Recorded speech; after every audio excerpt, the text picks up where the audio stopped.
We are in 2022, the year of elections. A couple of months and we are deep inside. There can be no better time than now to ask ourselves whether we are doing the right thing as we look for votes. There can be no better time than now to have a conversation around matters that will ensure we remain a country, even as we go into this election and after. I find, therefore, this is a good time to address the Deputy President of the Republic of Kenya, William Samoei Ruto, and to ask him, as a peace-loving Kenyan,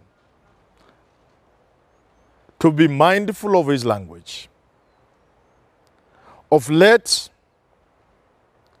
the language being used by the Deputy President can ban this country. We are not necessarily calling him out. This is the Deputy President of the Republic of Kenya. But as a person who loves this country, as a person with children and grandchildren, I cannot keep quiet when I see leaders saying things that could destroy this country. In particular, making reference to recent repeated remarks from the Deputy President, to paraphrase him in Kiswahili. Tumewapigia kura, wanataka tupigie watoto wao, na sasa wanataka tuwapigie magoti. That we voted for them and even their fathers. They want us to vote for their children and kneel for them. If ever there was incitement, nothing could be greater than that. I'm therefore asking the Deputy President to reconsider and rethink. And I'm asking all leaders. We only have one country called Kenya. Even those of you who may have the opportunity, the luck, the benefit of owning homes outside this country, COVID should have taught you something. That all of us just have one country. For almost a year, even the richest among us could not travel and leave their countries to go and live in their wonderful homes outside their countries, to even go and seek medical care. Many died in their countries with all the billions they had.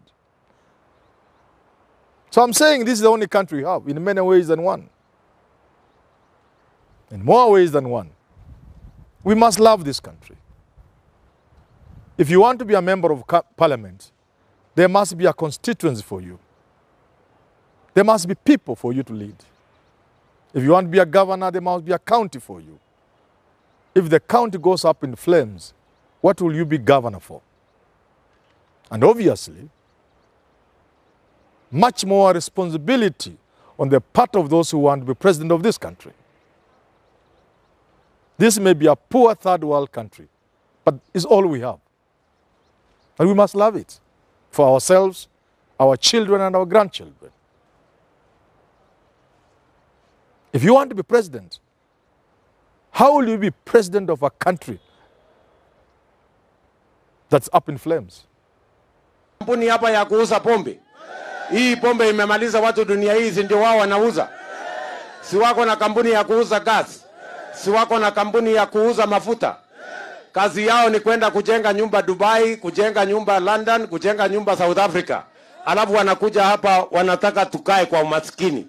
Mimi ninataka niwaambie hawa wangwana, hakuna mtu nimeappoint awe muhasibu ya William Ruto. Kwani kuna mtu nimeappoint akuwe auditor ya kuaudit ile pesa mimi niko naye? Mimi nataka niwaambie hawa wangwana, mumetuzoea vibaya. Tulipigia kura baba zenu, tukawapigia magoti. Ndio hawa nyinyi tunawapigia kura, mnataka tuwapigie magoti. Alafu mnataka kutupangia ati tupige kura na magoti watoto yenu. Mtajua hamjui.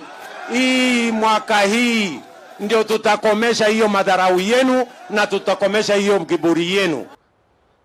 Look for votes, but for heaven's sake, please watch and mind your language. When the deputy president came up with the hustler narrative, I was among those who said this is a dangerous narrative.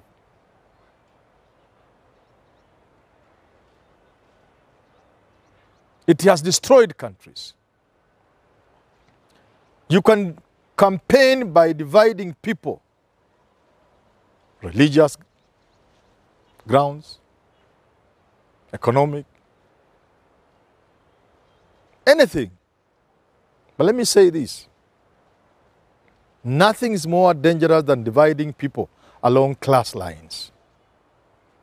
All of us look forward to a day when there will be equity in this country. I personally look forward to a time when there will be no slums in this country. Whether I will be here or will be gone to my Mecca. It pains me to see Kenyans living lives of what surely we can only call lives of animals. It pains me. If it was within my reach, I'll bridge the gap between the rich and the poor. And this country has the resources to do that, to ensure Kenyans live a decent life befitting the 21st century. It's our corruption, our greed, our theft that makes it impossible for Kenyans to enjoy the standards of life they so much deserve within their reach. That is one thing. If you aspire to be President, Raila Amolo Odinga, Musalia Mudavadi, Kalonzo Musyoka, Kizza Kitui, Moses Wetangula, William Ruto, make sure as you look for votes, you do not excite passions. The hustler narrative was a dangerous narrative. That you are telling people they are suffering because of people of a certain class, dynasties, or watoto wakubwa. I mentioned this about a year or so ago, that today when you talk of dynasty, you are talking of Raila, Moi, Uhuru and the rest. But within no time, if this had not been put into check, and lucky for us if it hadn't been a bubble that burst, within no time, the dynasty was going to go beyond Kenyatta and Raila and Moi. It is going to encompass anybody who is rich, and rich in the eyes of those down there. I did say, and I want to repeat today, when there are parades of angry mobs, when you pass with your second-hand vehicle, you will be a dynasty to those people. When they throw stones, the stone will not leave your head because you are on the hustler side. I did draw parallel with what happened. I think it was some Central African country, I can't remember which, where rebel forces at some point got to a point and the soldiers themselves declared ceasefire to create time to loot. Yes? Don't think you are safe. You cannot be safe. I mentioned the unfortunate incident of 2007. And I said if Kofi Annan had not come to help us, if the chaos in Kisumu hadn't come to an end, the boys were headed to Mlimani, where the rich live. At that point, it will not matter whether you are Luo or Kikuyu or Luya. No. What matters is what they want. Don't also forget, as we enjoy the good things we enjoy, our lower tiers, our fellow Kenyans who are down there, they admire these good things. And they'll be going for those good things. They will not care who you are. We must not push ourselves there. And therefore, I beseech the Deputy President of the Republic of Kenya, be mindful of your language. Be mindful of your language. I'm saying this out of love, because I want you to be president of this country one time. But you cannot be president of a country that is not there. Those are words of passion. Those words can burn a country. We need to be very, very careful with what we say. Because I have said repeatedly, there is nothing we can do without peace. And I've said peace is number one. Peace is number two. Peace is number three. Then number four, we can begin engaging on who will be president, how will they do, you know, that kind of thing. Nothing will happen without peace. I've said this time without number, to use the cliche. I'm also talking about people who might think it is gaining bonga points. You are inviting sympathy by doing all manner of things. This is not the time for me to mention. But those who are doing things, knowing very well they are not true, they want to invite sympathy. You must be careful. I read what was perhaps the concession speech from Goodluck Jonathan when he lost the presidency in Nigeria. And President Goodluck Jonathan said something I cannot quite phrase properly, but something to this effect, that I had to decide, and I made that decision, that I could not have the presidency at all costs.